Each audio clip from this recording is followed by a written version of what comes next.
went extinct, just like that. And they're still trying to figure out why. They exterminated them all. So there proves that humans can cause mass extinctions. What that tells you is the safest place to have been on Earth during these events would have been Africa. You think they knew it was going to happen? I think we could make a strong argument that somebody did know. How so? 3 teams separately proposed that the extinction of the dinosaurs at the KT boundary was triggered by an impact. The team of Walter and Louis Alvarez, who studied the outcrop in Italy, theirs seemed to be the most accurate in terms of what we now know happened then. But it took a decade for them to be vindicated, and it was with the discovery of that huge crater and the dating of that crater that, again, right there, 66 million years ago, right? Now, of course, that was long before humans. Now, fast forward to the Younger Dryas, the lower Younger Dryas boundary, which is dated just a little bit younger than 12,900 years. Iridium has been found. Platinum has been found. At that, nanodiamonds have been found, which are microscopic diamonds. And the only other place that diamonds just like that have been found, the KT boundary from 66 million years ago. Wow. So it's almost certain that but we still have large factions of the scientific community that doesn't want to go there, doesn't want to admit that there could have been a global catastrophe 12 or 13,000 years ago. And, part of the political narrative now is that humans are causing the 6th great mass extinction, and Exhibit A is the fact, look what humans did to the woolly mammoths. They exterminated them all. So there proves that humans can cause mass extinctions. They don't want that to be taken away from them, so they're refusing. That's part of it. But there's a whole group of them that just, as the evidence continues to accumulate, they just do not want to go there. At some point, you should get George Howard.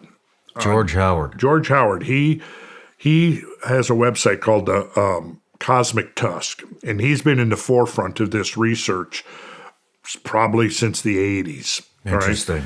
He's also was one of the co-authors of a paper that came out in 2007 that proposed that the mass extinction was caused by some type of an impact. That was 2007. And that ignited a firestorm of controversy. It's gone back and forth and back and forth. But at this point, I think 8 to 10 teams around the world have independently verified that there is the fingerprints of a cosmic impact event that occurred around 12,800 to 12,900 years ago that seems to be right there along with the mass extinction. Now, back to the question, which is where would people have survived? And were such a thing to happen again, where could people survive? Well, there are places around the world. Like, for example, if you look in Africa today, where's the greatest concentration of megafaunal species in the world today? Africa, right?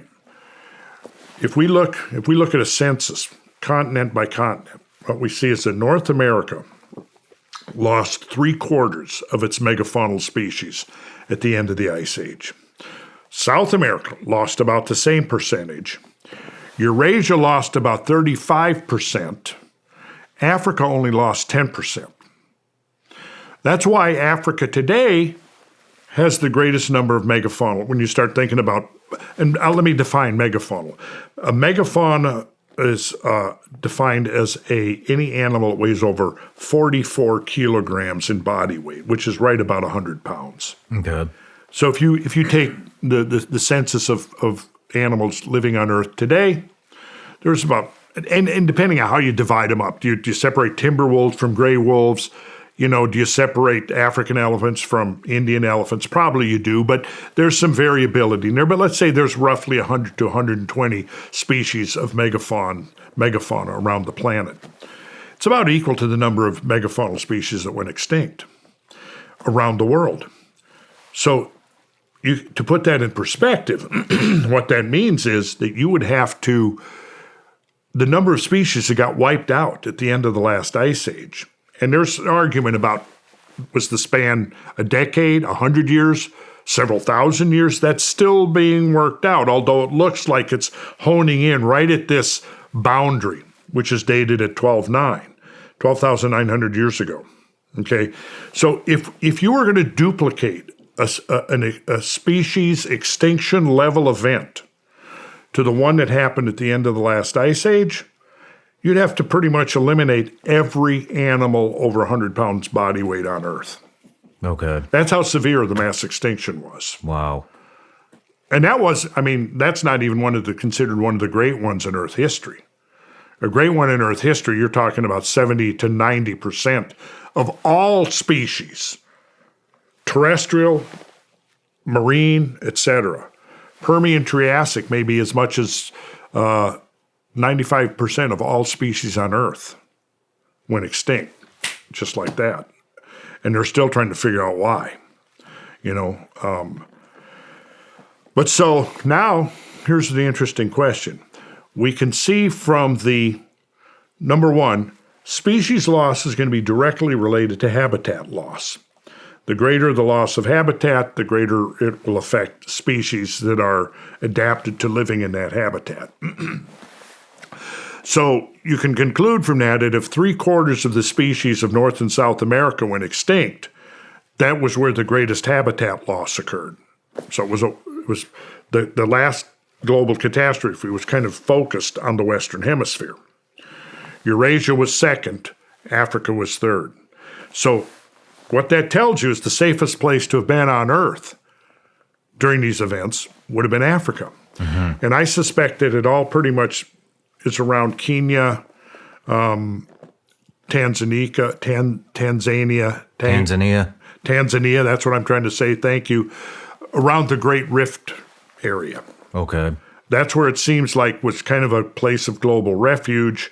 You had the greatest survival of species, and once the dust settled in the aftermath of these events, they were able to repopulate. So nobody really sought refuge. It was just luck of the draw where you were on the. Well, on the now map. you get down to a really interesting question.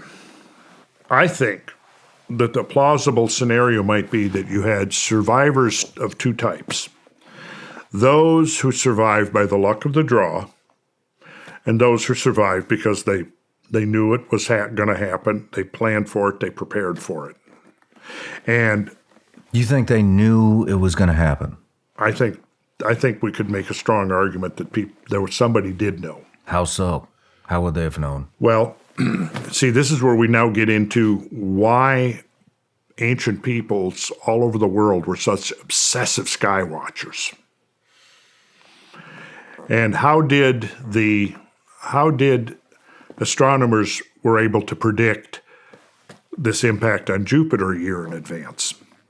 Now, I think that we could make the argument that there was, whatever you want to call them, a priesthood or whatever, whose job it was to monitor the skies for generation after generation. And typically, one of the things that would happen is that impacts, right now, we could think of Earth, we could think of Jupiter.